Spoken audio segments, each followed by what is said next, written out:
दोस्तों आज 27 जनवरी 2023 को वेदांता लिमिटेड ने अपने दिसंबर क्वार्टर या क्वार्टर 3 के फाइनेंशियल रिजल्ट को पब्लिश कर दिया है और साथ ही साथ बोर्ड ऑफ डायरेक्टर्स ने 12 रुपये 50 पैसे पर इक्विटी शेयर का फोर्थ इंटरिम डिविडेंड डिक्लेयर कर दिया है।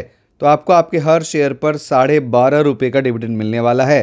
और अगर हम लोग इस डिविडेंड को इस शेयर की फेस वैल्यू जो 1 रुपये से कंपेयर करें तो ये डिविडेंड 1250% होता है।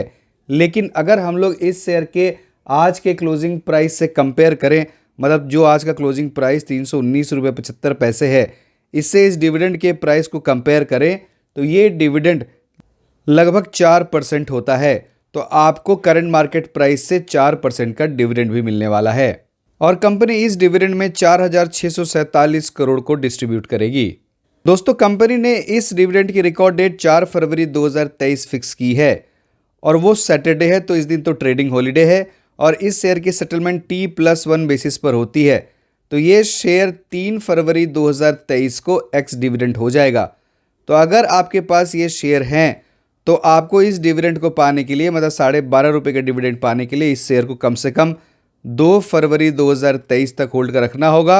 और अगर आपके पास इस कंपनी के शेयर नहीं है और आप 12.5 रुपये का डिविडेंड चाहते हैं तो आपके लिए इस शेयर की लास्ट बाइंग डेट 2 फरवरी 2023 होगी, तभी आप इस डिविडेंड के लिए एलिजिबल होंगे। कंपनी इस डिविडेंड को 30 दिनों के अंदर अंदर एलिजिबल शेयर होल्डर्स को पे करेगी। ये इस कंपनी का कंसोलिडेटेड फाइनेंशियल रिजल्ट और यहाँ सारे फिगर करोड़ में बताए गए हैं accept earning per share.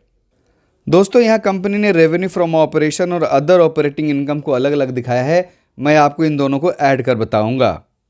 Quarter 3 में total revenue from operation 34,102 crore है, जो प्रीवियस क्वार्टर में ये 36,654 करोड़ था और प्रीवियस ईयर के क्वार्टर 3 में ये 34,097 करोड़ था। तो टोटल रेवेन्यू फ्रॉम ऑपरेशंस में ईयर ऑन ईयर बेसिस पर 0.01% की बढ़त है। तो ये मतलब ईयर ऑन ईयर बेसिस पर ये बिल्कुल फ्लैट है। और अगर सिक्वेंशियल देखें तो इसमें लगभग 7% की गिरावट हुई है। क्वार्टर 3 में टोटल इनकम 34,818 करोड़ है, जो प्रीवियस क्वार्टर में ये 37,351 करोड़ था और प्रीवियस ईयर क्वार्टर 3 में 34,674 करोड़ था। तो total revenue year on year basis पर 0.4% बढ़ा, यानी कि ये फ्लैट है और सिक्वेंशियल इसमें लगभग 7% की गिरावट हुई है। क्वार्टर 3 में profit before tax and before exceptional item 3,491 crore है, जो प्रीवियस क्वार्टर में 4,130 करोड़ था और प्रीवियस ईयर क्वार्टर 3 में 7,897 करोड़ था। तो profit before tax year on year basis पर लगभग 56% घटा है। क्वार्टर 3 में net profit attributable to owners of the company, मतलब share holders of the company 2,464 crore है, जो प्रीवियस क्वार्टर में ये 1,808 करोड़ था और प्रीवियस ईयर के क्वार्टर 3 में ये 4,164 करोड़ था।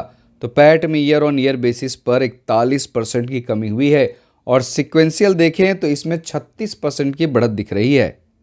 क्वार्टर 3 में अर्निंग पर शेयर 6.64 रुपये है, जो प्रीवियस क्वार्टर में 4.88 रुपये था और प्रीवियस ईयर क्वार्टर 3 में ये 11.24 रुपये था। EPS year on year basis पर 41% गिरा है और सिक्वेंशियल इसमें 36% की बढ़त है। क्वार्टर 3 में कंसोलिडेटेड एबिटा 7100 करोड़ है, जो प्रीवियस क्वार्टर में ये 8,038 करोड़ था और प्रीवियस ईयर क्वार्टर 3 में ये 10,938 करोड़ था।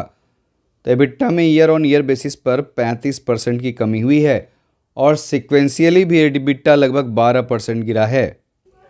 क्वार्टर 3 में कंसोलिडेटेड एबिटा का मार्जिन लगभग 21% है, जो प्रीवियस क्वार्टर में लगभग 22% था और प्रीवियस ईयर क्वार्टर 3 में ये 32% था।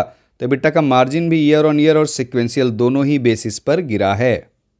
तो दोस्तों हम लोगों ने देख लिया इस कंपनी का revenue from operation year on year basis पर बिल्कुल फ्लैट है और सिक्वेंशियल इसमें 7% की गिरावट दिख रही है और इस कंपनी का पैट और EPS year on year basis पर अच्छा खासा गिरा है और सिक्वेंशियल इसमें बढ़त दिख रही है और इस कंपनी का एबिटा ईयर ऑन ईयर और सिक्वेंशियल दोनों ही बेसिस पर गिरा है और मार्जिन में भी ईयर ऑन ईयर सिक्वेंशियल दोनों ही बेसिस पर गिरावट ही हुई है।